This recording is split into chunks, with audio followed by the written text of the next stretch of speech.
திருப்பூர் மாவட்டம் தாராபுரம் அருகே அமைந்துள்ள அண்டமான் நதியின் தடுப்பணையில் பக்கவாட்டு சுவர்களை இடித்து சுமார் 250க்கும் மேற்பட்ட லோடு மணல் கடத்தி எடுக்கப்பட்டுள்ளது. மேலும் கிராவல் மண்களும் முறைகேடாக அள்ளப்படுவதாக அப்பகுதியைச் சேர்ந்த கிராம மக்கள் மற்றும் விவசாயிகள் குற்றம் சாட்டியுள்ளனர். பழங்காலத்து நதிங்கிற அந்தமான் நதினு சொல்லிட்டுங்க, இந்த நதியில உள்ள ஏகப்பட்ட மண்ணும் மணலும் எடுத்துட்டு போயிருக்காங்க. அதிகாரிகளுக்கு ஆர்டிஓ, தாசில்தார் உள்ள அதிக வருவாய்த்துறை அதிகாரிகளுக்கு எல்லாத்துக்குமே தகவல் சொல்லியாச்சுங்க.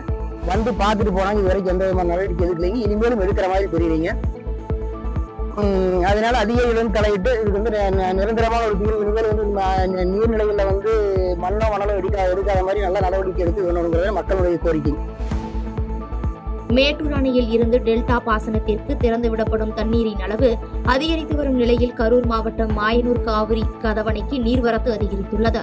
நேற்று 22,358 கன அடி நீர் வந்து கொண்டிருந்த நிலையில் தொடர்ந்து நீர்வரத்து அதிகரித்து 24,313 கன அடி நீர் வந்து கொண்டிருக்கிறது. நீலகிரி மாவட்டம் உதகையில் நிலவும் இதமான காலநிலையை அனுபவிக்க வார விடுமுறையான இன்று அரசு தாவரவியல் பூங்காவில் ஏராளமான சுற்றுலா பயணிகள் குவிந்தனர். குறிப்பாக பூங்காவில் உள்ள கண்ணாடி மாளிகையில் பூத்துள்ள மலர்கள், கள்ளிச்செடிகள் உள்ளிட்டவை கண்டு ரசித்தும் செல்ஃபி மற்றும் புகைப்படம் எடுத்து மகிழ்ந்தனர். நாங்கள் கோயம்புத்தூர்லேருந்து வந்திருக்கோம். ஊட்டி கிளைமேட் நல்லா இருக்கு, மழை இல்லை, நல்லா என்ஜாய் பண்ணோம். நல்லா கிளைமேட் நல்லா இருக்கு, சாப்பிட்றதுக்கு எல்லாமே யூஸ்ஃபுல்லாக இருக்கு. எவ்வளோ நாளாக தங்கியிருக்கீங்கன்னா? நாங்கள் நேற்று வந்தோம், இன்னைக்கு நைட் வரைக்கும். கிளைமேட் எப்படி இருக்கு? ரொம்ப சூப்பராக இருக்கு, மழைலாம் இல்லாதனால ரொம்ப நல்லா இருக்கு. மேட்டூரில் இருந்து காவிரி நீர் வெளியேற்றப்பட்டு வருவதால் ஈரோடு மாவட்டத்தில் காவிரி கரையோரம் பகுதிகளில் வசிக்கும் மக்களுக்கு வெள்ள அபாய எச்சரிக்கை விடுக்கப்பட்டுள்ளது. அந்த வகையில் இன்று ஈரோடு கருங்கல்பாளையம் காவிரி கரையோரம் உள்ள மக்கள் மேடான பகுதிகளுக்கு செல்லுமாறு ஒலிபெருக்கி மூலம் வருவாய்த்துறையினர் எச்சரிக்கை விடுத்து வருகின்றனர்.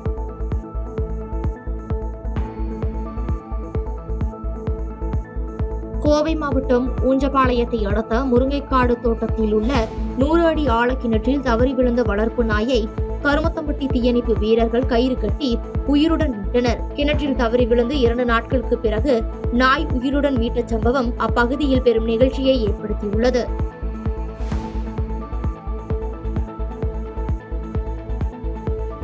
புதுக்கோட்டை மாவட்டம் நமனசமுத்திரம் பகுதியில் கடந்த 3 நாட்களாக மின்சாரம் விநியோகிக்கப்படாததால் பொதுமக்கள் அவதிக்குள்ளாகி வந்தனர். இது தொடர்பாக பலமுறை மின்சார அதிகாரியிடம் தெரிவித்தும் எந்த ஒரு நடவடிக்கையும் எடுக்காததால் ஆத்திரமடைந்த அப்பகுதி மக்கள் 100க்கும் மேற்பட்டோர் இன்று புதுக்கோட்டை மதுரை தேசிய நெடுஞ்சாலையில் சாலை மறியல் போராட்டத்தில் ஈடுபட்டனர்.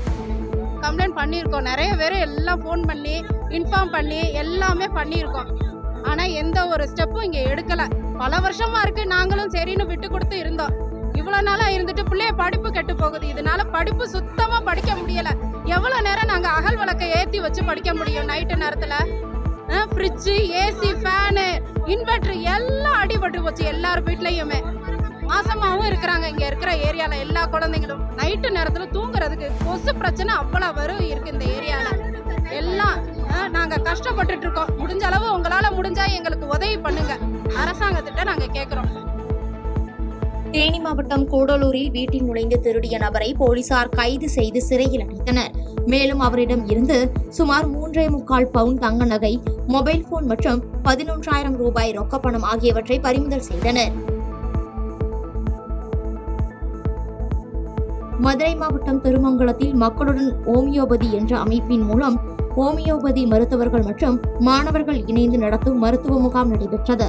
இந்த மருத்துவ முகாமில் காய்ச்சல், ஒற்றை தலைவலி, இரத்த அழுத்தம், சர்க்கரை நோய், வயிற்றுப்புண் ஆகிய நோய்களுக்கு சிகிச்சை அளிக்கப்பட்டது. செங்கல்பட்டு மாவட்டம் மேல்மருவத்தூர் ஆதிபராசக்தி மருத்துவக் கல்லூரியில் MBBS, MT, MS படித்த மாணவர்களுக்கு பட்டமளிப்பு விழா ஆதிபராசக்தி நிறுவனங்களின் தலைவர் லட்சுமி பங்காரு அடிகளார் தலைமையில் நடைபெற்றது. இதில் MBBS, MD, MS படித்த மாணவர்களுக்கு காவல்துறை தலைமை இயக்குனர் சைலேந்திர பாபு பட்டம் வழங்கினார்.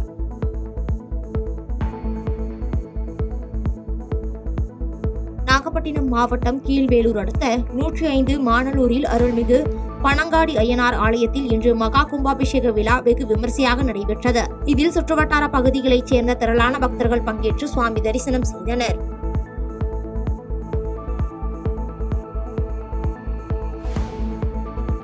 கோவை மாவட்டம் காரமடையில் தனியார் மதுபான கூடத்தில் மது அருந்தியவர்களுக்கும் பார் ஊழியர்களுக்கும் இடையே தகராறு ஏற்பட்டதில் ஒருவருக்கு தலையில் பலத்த காயம் ஏற்பட்டது.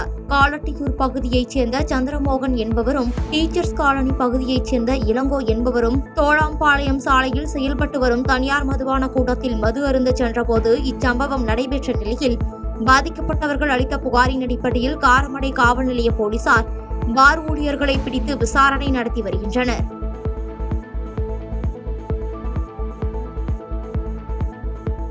கள்ளக்குறிச்சி மாவட்டம் திருக்கோவிலூர் பகுதியில் உள்ள பார்க்காவக்குள உடையார் திருமண மண்டபத்தில் பார்க்காவக்குள முன்னேற்ற சங்கம் சார்பில் நிர்வாகிகள் ஆலோசனை கூட்டம் நடைபெற்றது. இக்கூட்டத்தில் திருக்கோவிலூர் பகுதியில் மாமன்னர் ராஜராஜ சோழனுக்கு சிலை அமைக்க வேண்டும் உள்ளிட்ட தீர்மானங்கள் நிறைவேற்றப்பட்டதாக பார்க்கவக்குள முன்னேற்ற சங்கத்தின் மாநில பொதுச் செயலாளர் கணேச மூப்பனார் செய்தியாளர்களிடம் தெரிவித்தார். இந்த திருக்கோவிலூர் பகுதியில் பிறந்து சோழ சாம்ராஜ்யத்தின் ராஜராஜ சோழனாக முடிசூடா மன்னனாக விளங்கிய ராஜராஜ சோழனுக்கு திருவுருவ சிலை அமைக்க வேண்டும் என்ற தீர்மானம் நிறைவேற்றப்பட்டது. அதே போல சித்தூர் கடலூர் தேசிய நெடுஞ்சாலைக்கு மாமன்னர் ராஜராஜன் சோழனுடைய பெயர் சூட்ட வேண்டும் என்ற தீர்மானம் ஏகமனதாக தீர்மானிக்கப்பட்டது. அதோடு மட்டுமல்லாமல் பார்க்குள முன்னேற்ற சங்கத்தை கடந்த 15 ஆண்டுகளாக அந்த நிறுவன தலைவர் அவர்கள் மிக சீரும் சிறப்புமாக செயல்படுத்திக் கொண்டு வருகின்றார்கள். எத்தனை அமைப்புகள் இந்த சங்கத்தில் இருந்தாலும் முதல் அமைப்பாக பார்க்குள முன்னேற்ற சங்கம் மிக சிறப்பாக செயல்பட்டுக் கொண்டிருக்கிறது. தேனி மாவட்டம் கடமலைக்குண்டு அருகே காரில் கடத்தி வந்த 250 கிலோ புகையிலை பொருட்கள் பறிமுதல் செய்து தப்பி ஓடிய 3 பேரை போலீசார் தீவிரமாக தேடி வருகின்றனர். கடமலைக்குண்டு பகுதியில் காரில் தடை செய்யப்பட்ட புகையிலை பொருட்கள் கடத்துவதாக கிடைத்த ரகசிய தகவலின் பேரில் கடைமலைக்குண்டு போலீசார் தீவிர வாகன சோதனையில் ஈடுபட்டிருந்த பொழுது புகையிலை பொருட்கள் கடத்தி வந்த காரை பறிமுதல் செய்து மர்ம நபர்கள் குறித்து தீவிர விசாரணை நடத்தி வருகின்றனர்.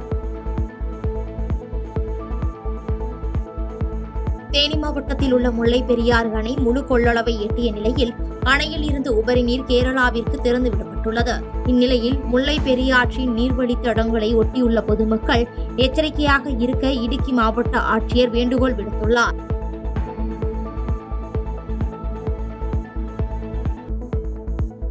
தேனி மாவட்டம் போடிநாயக்கனூர் அருகே குரங்கணி அருவி நீரோடையில் குளிக்கச் சென்று ஆழத்தில் சிக்கி உசிலம்பட்டியைச் சேர்ந்த கௌசிக் என்ற IT ஊழியர் உயிரிழந்தார்.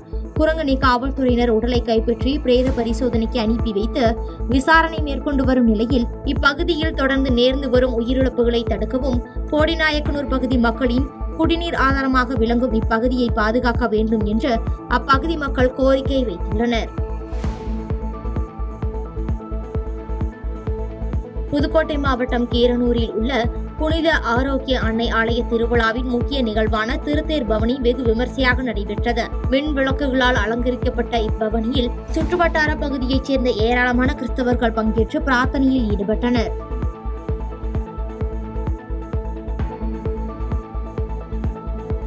திருப்பூர் மாவட்டம் பல்லடம் அருகே தொடர் வாகன திருட்டில் ஈடுபட்டு வந்த 4 பேர் கைது செய்யப்பட்டுள்ளனர்.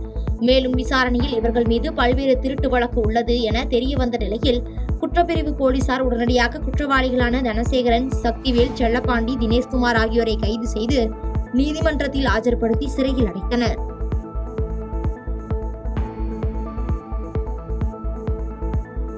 தேனியில் பலத்த காற்று காரணமாக வைகை அணையில் மீன்கள் பிடிப்பதில் சிரமம் ஏற்பட்டதால் மீன்களின் வரத்து சரிந்து காணப்பட்டது. இந்நிலையில் இன்று ஞாயிற்றுக்கிழமை விடுமுறை நாள் என்பதால் வைகை அணைக்கு மீன்கள் வாங்க குவிந்த மீன் பிரியர்கள் பெரும்பாலானோர் மீன்கள் வாங்க முடியாமல் ஏமாற்றத்துடன் திரும்பிச் சென்றனர்.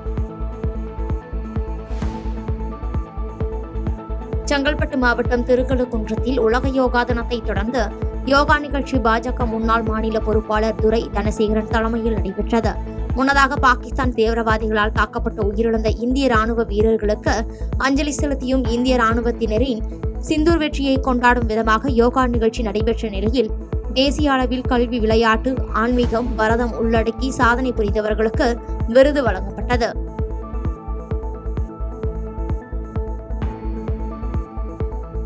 நீலகிரி மாவட்டம் குன்னூர் மேட்டுப்பாளையம் தேசிய நெடுஞ்சாலையில் பரளியார் மற்றும் KNR பகுதியில் கடந்த 1 மாதத்திற்கும் மேல் ஒற்றை காட்டு யானை நடமாடி வருகிறது. இதனால் குன்னூர் மேட்டுப்பாளையம் தேசிய நெடுஞ்சாலையில் செல்லும் வாகன ஓட்டிகள் பாதுகாப்பாக பயணிக்க வேண்டும் என்று குன்னூர் வனத்துறையினர் அறிவுறுத்தியுள்ளனர். செய்திகளை உடனுக்குடன் தெரிந்து கொள்ள கீழ்கண்ட கேபிள் மற்றும் டிடிஎச் நெட்வொர்க்குகளில் எம்நாடு செய்தி தொலைக்காட்சியை காணுங்கள். பாதகம் செய்பவரை கண்டால் நாம் பயம் கொள்ளலாகாது பாப்பா. மோதி மிதித்துவிடு பாப்பா, அவர் முகத்தில் உமிழ்ந்துவிடு பாப்பா. அண்மை செய்திகளை உடனுக்குடன் தெரிந்து கொள்ள இணைந்திருங்கள் எம்நாடு தொலைக்காட்சியுடன்.